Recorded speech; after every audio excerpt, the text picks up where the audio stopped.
Hello everyone, Ember here and welcome back to a new video. In this one I'm going to be taking a look at some upcoming Jirachi decks from the set Paradox Rift.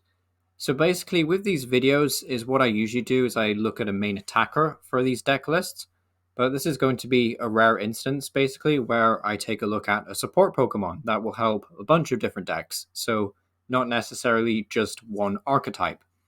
So in case you don't know what Jirachi does, you don't really been paying attention to the news and all that, basically, this Jirachi just says your opponent's sableye can't place any damage counters on your basic Pokemon on the bench.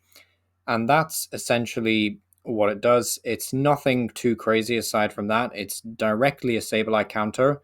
So it's not going to provide you with any more value than that because the attack charge energy is super weak and will never be used really. But, aside from that, it's a super useful card, if you hate sableye damaging your bench Pokemon. So the positives are obviously it's level searchable, which is really nice because a lot of the decks that this will be helping, you're probably already playing level ball. It's a basic, which is nice, so you can just slap onto the bench and get immediate value. It's for any deck, so it's not just type specific, so it won't just help Melta decks, which is good. It is anti-Sableye, of course, but however, there is some negatives, such as the fact that it does take up bench space. It's not going to be useful in every match, and Sableye can still hit the active spot, so there is some issues with this card. For example, it is taking up some deck space. There is the point that sableye can still hurt the active. And of course, sableye decks can boss KO Jirachi and potentially send it to Velocizone if they have Lost City in play. So this isn't like the be-all end-all to sableye, but it is a decent counter card for single prize decks. So this first list that I want to take a look at is United Wings, because let's face it, sableye was kind of like the main reason why United Wings never really took off. Like, in fairness, this deck doesn't really have a massive damage output, but it is still a pretty decent deck and can hold its own against the likes of Chien-Pao, for example. And, against some other decks, it's also pretty decent just because you can hit multiple types of weakness, when, with Lightning and Dark being pretty relevant. So, honestly, a really cool list to showcase.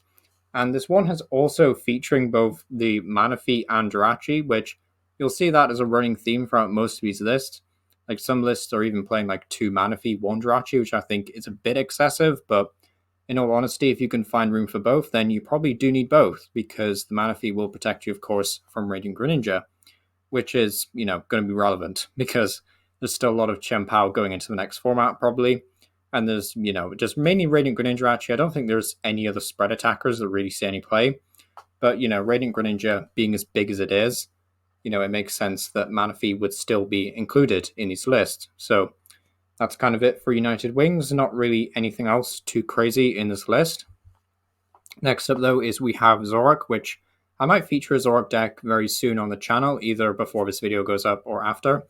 But basically, Zoroark has kind of fallen on hard times. I think a lot of people have sort of just given up on this deck, which, fair dues, it's not very consistent. It does have a lot of issues. But to be fair, one of its biggest issues was sableye in the format, so maybe Jirachi can certainly help you with that. And this list is going out of its way to play both 2 Manaphy and 1 Jirachi, which I mentioned earlier I thought was maybe a bit excessive, but if this player obviously thought that you needed both, then maybe you need both, and maybe running 2 copies of Manaphy is the way to go if your opponent's going to try and boss KO it and take advantage of Radiant Greninja after that. So pretty cool to see. It's not the route I would go. I like that, soon Basculin got to feature in this list. But in all honesty, I don't think it's necessarily the correct way of doing things. But still, if you're a fan of Zoroark and you're looking for a new Zoroark buff, essentially, then this Jirachi will certainly help out versus Velocizone. Next up, though, is we do have the new Aegislash. So if you don't know what this Aegislash does, it is going to be a previous promo, which is really nice. But it basically says it doesn't take any damage from EX or V Pokemon, which is really cool because it basically just walls out a whole bunch of other Pokemon. And it also does actually a decent amount of damage, does 120 for Metal Colorless, and you go through any effects. So it's basically like Mimikyu, but just a lot tankier and actually doing respectable damage, which is nice. This list is also actually playing the Great Mantle, the Great Cape, I think it's called, that basically increases your HP by plus 100, but you give up plus 1 prize. So you'll basically be able to turn Aegislash into 250 HP, 2 prize Pokemon, which is still pretty decent to be honest. So if you need that to secure the prize trade, you could also actually put it on the Scizor in here, which is also nice to see. So you have several options with that at least. But yeah, pretty cool list overall. Again, playing both Manaphy and Jirachi, so still something worth considering. But yeah, pretty straightforward list. Definitely looking forward to trying this one out. There is actually the Aegislash EX that was just being revealed if you want to check the community post back, depending on when this video goes up. But yeah, still cool to see, and definitely nice to see that we're getting another good walling Pokemon out in Standard. But lastly over here, we do actually have a Dondozo list, because like Dondozo is a pretty bulky Pokemon for Lost to deal with. You know, Cramorant can't even one-KO Dondozo. But it's still a pretty weak deck to Sableye, because Sableye can of course just pick off stuff like Curlia. So, you know, like Curlia, Gardevoir eventually just get picked apart by Sableye. But then having Jirachi down will prevent that, which is pretty nice. So the opponent is forced to use both Cramorant and Sableye and their main attackers to deal with Dondozo. Even though, to be fair, most of their single prize attackers do want to KO Dondozo anyway, still pretty nice buff to have and something worth considering if you're a big fan of the Dondozo deck.